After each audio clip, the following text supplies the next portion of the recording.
Hello everyone and welcome back to Grand Champions League Strawberry Cream Season with Alzeroy Galcon.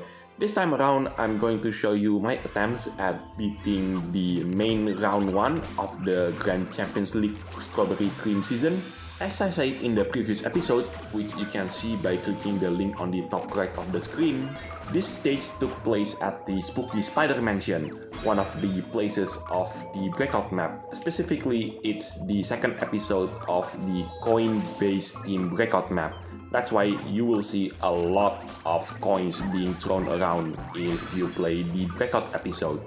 Anyway, if you do like this kind of content, then be sure to leave a like, comment, subscribe, and don't forget to ring the bell so you will not miss out on anything that I put on this channel.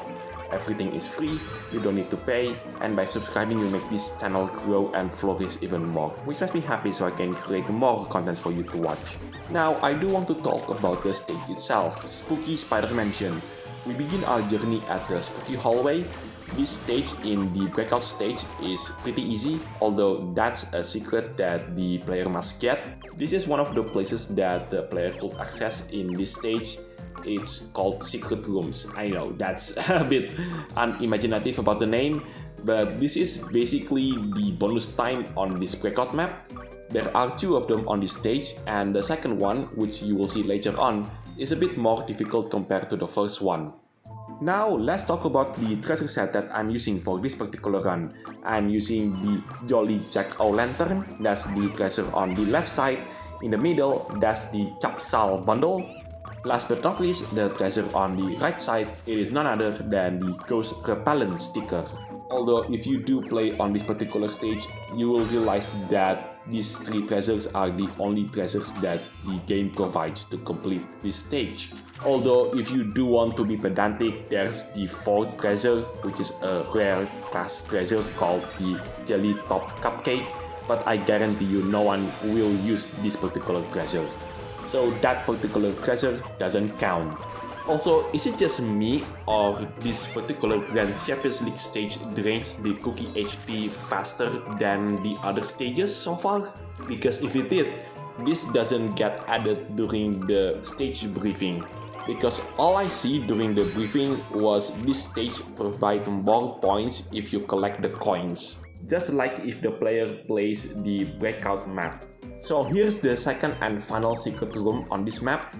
It's a bit more difficult compared to the first secret room because the game deliberately dimmed the stage. And the only lighting that we got on this particular secret room was on the candles. But this secret room should not pose a challenge if you set the brightness of your phone all the way up to maximum. That is assuming, of course, if the player plays this game on their phone. So what else that I haven't talked about in this particular round? Oh yes, the cookies themselves. So in this stage, we are given 4 cookies that we can choose.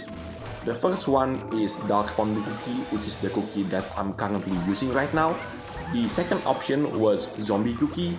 The third option was Licorice Cookie. And last but not least, the fourth and final option, it is none other than Ginger Brave. At first, I thought that by using Dark Fondue Cookie as well as Licorice Cookie for the Relay Cookie, I thought that I'm going to get a bigger score compared to the current combination that I'm using right now. But as it turns out, that's not to be the case. At first, I scored around 820 million points, but then I took a look at the leaderboards combination and everyone uses Dark Fondue Cookie with Zombie Cookie as the Relay Cookie. Which, to be fair, Zombie Cookie is one of those cookies that just will not die. Although in my experience playing with this cookie since CookieRunOvenBreak, that will not die effect got reduced.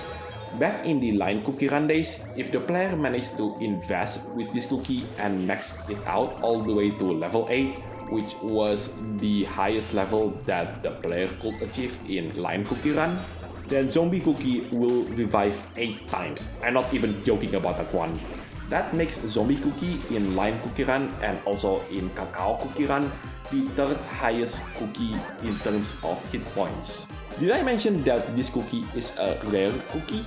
Whereas the only 2 cookies that have more HP than him, it's Pirate Cookie, which is an epic cookie, and Fire Spirit Cookie, which is a legendary cookie. Now let's talk about the stages because I've skipped a lot of these materials. So currently we are running at the Eerie Balcony. This is the place where Truffle Cookies trial took place. This is also the final stage for the Spooky Spider Mansion breakout map, whereas the previous stage it is called the Creepy Parlor. Anyway, that is it for this video. Thank you so much for watching. This is Galcon signing it off, and I'll see you in the next videos. Take care, stay safe, and I'll catch you next time.